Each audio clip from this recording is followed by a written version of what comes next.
1 million users in 1 hour. That's not a headline from 2027. Guys, it just happened with ChatGPT's new image generator. This isn't about AI art anymore. It's a crystal clear signal that visual content creation is being flipped on its head. For marketers and small business owners, this changes everything from content pipelines to our creative strategies. So today we're going to unpack what this viral tech moment actually means for your marketing game. All right, let's set the scene. So OpenAI recently launched its upgraded image generation tool inside of ChatGPT. Within 1 hour, 1 million users had already signed up and tried it.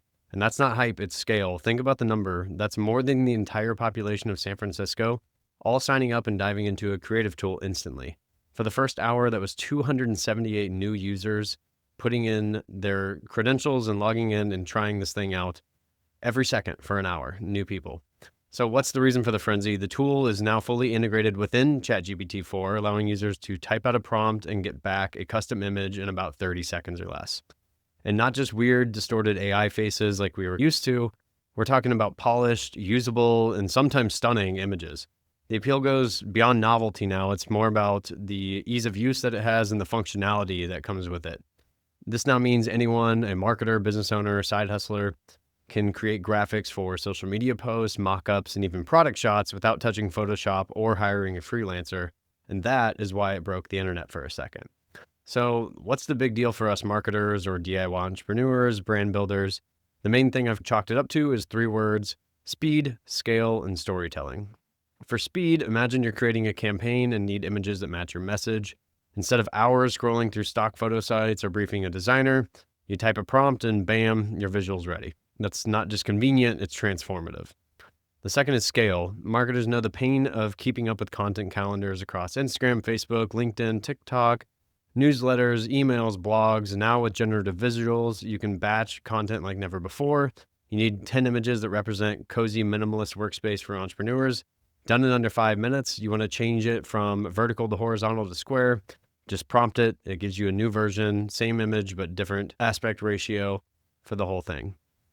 And third, and maybe the most important, is storytelling. So these tools don't just spit out random art. They actually let you guide the vision. So you can now build the entire visual narratives in minutes. If you want your brand to have a soft, pastel-toned, vintage, Parisian cafe vibe, type it, and now you're the creative director. They will give you exactly what you're looking for. And the cool part that I love about it is you can go back and edit what it gives you. So you can say, hey, actually turn that to this HTML color code, or remove this certain type of text, add this. It's very intuitive. But let's talk implications. So while this tech is exciting, it also introduces a massive shift into creative control and design standards. On the one hand, we're watching the democratization of design in real time. You no longer need Adobe subscriptions or a 4-year degree to build something beautiful. That's amazing for solopreneurs, micro businesses, and anyone trying to build a brand on a budget. But on the flip side, everyone now has access to the same tools, which means standing out just got harder. The baseline for good enough, quote unquote, visuals just skyrocketed, and mediocre content will now blend into the noise faster than ever. Also, let's not ignore the ethical gray areas. Copyright confusion, AI bias, and over-reliance on algorithmic creativity could muddy brand integrity if you're not careful. So the key takeaway: this tech is a tool, not a substitute for strategy or authenticity. Especially with the over-reliance on this, we don't want to make this the ultimate thing. It can be a crutch, but we don't want to put this above and beyond everything else. And just like normal GPT usage, the prompt is going to be everything. So speaking of prompting it, let's talk about how to use ChatGPT image generation. So let's get tactical here. There's 4 ways you can start using the image generator in your marketing right now without turning into a robot overlord. First is social media visuals. Obviously, this is helpful. So if you're struggling to find relevant images for carousels or quote cards, you can generate brand-aligned visuals with unique aesthetics tailored to each post tone or message. Again, you can even work with it over the course of a few deliveries inside of the prompts you're giving, and finally get it narrowed down to what you're actually looking to post. The next would be ad mockups. So this one's a little riskier in my opinion, but if you're testing ad creatives, you can create multiple variations of product visuals, lifestyle imagery, and you can A/B test these, and without doing expensive photo shoots, a bunch of revisions from a graphic designer or something like that, you can have this mock up multiple versions and then put these out for ad mockups. The third would be content teasers. So if you're launching a new blog, podcast, as I mentioned, this podcast is going to have it as a thumbnail. You can use image generation to make custom teaser graphics or thumbnails that align perfectly with the theme and vibe of what you're trying to promote. And then lastly, and this one's, I think, pretty cool and useful, is website and email usage. Specifically websites. There's so many pages on a lot of websites, the banners that might pop up, or we just want little things here and there to be used. This can be super useful. Again, you don't have to rely on a graphic designer. You don't have to go to all these stock websites. You can just type in what you're looking for and get it back. So you can swap out these boring and ugly stock photos that just make a website look like it's from the early 2000s and fill it in with some sort of artwork that you actually have some little bit of creative control over. And it's a total bonus if you can make it match the copy on the page super, super well. So that's a huge pro tip. Another one would be you can build prompt templates. So as I mentioned templates earlier, if you find a style that you like, so let's say flat lay photography, neutral tones, soft lighting, minimalist background, save that, and then it can become part of the visual brand kit. So every time you want to make something in relation to something that you've liked in the past, resave that prompt and then input the specifics to the new thing that you're trying to have it create, and they should all be stylized in the similar way. So this moment really about this whole GPT and image generation thing isn't just about tech adoption either. It's about the strategic shift in how we think about content creation. And as you guys know, I talk about just new things inside of tech and marketing and the new things that we have to learn all of the time.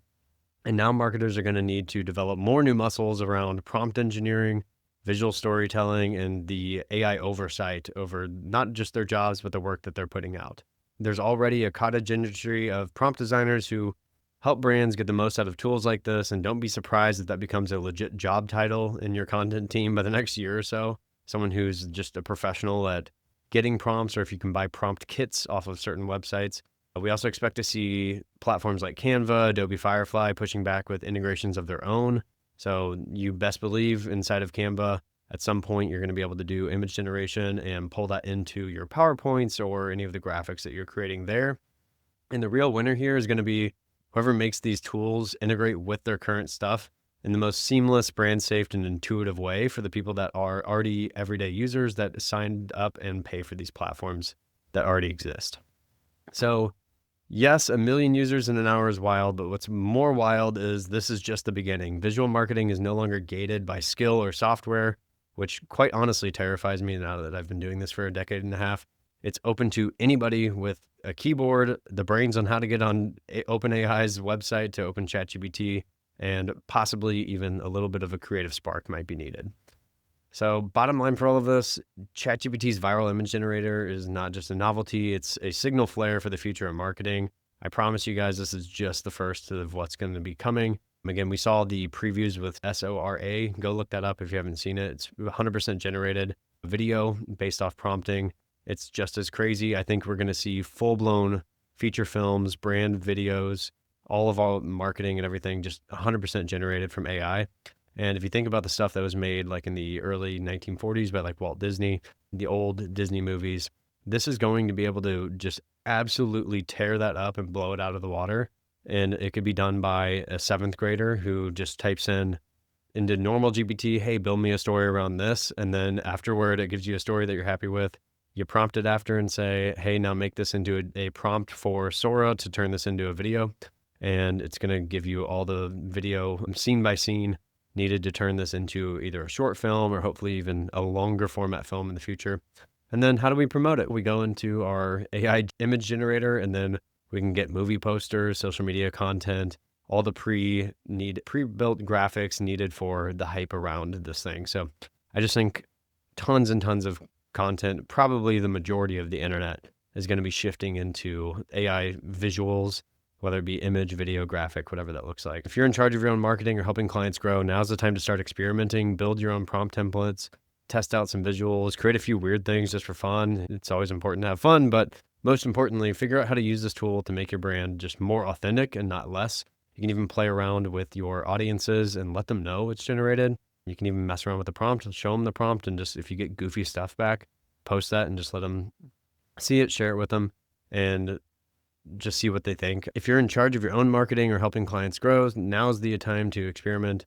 Build your prompt templates, test visuals, create a few weird things just for fun, and most importantly, figure out how to use this tool to make your brand more authentic, not less, because in a sea of generated content, the brands that win will be the ones that still feel real.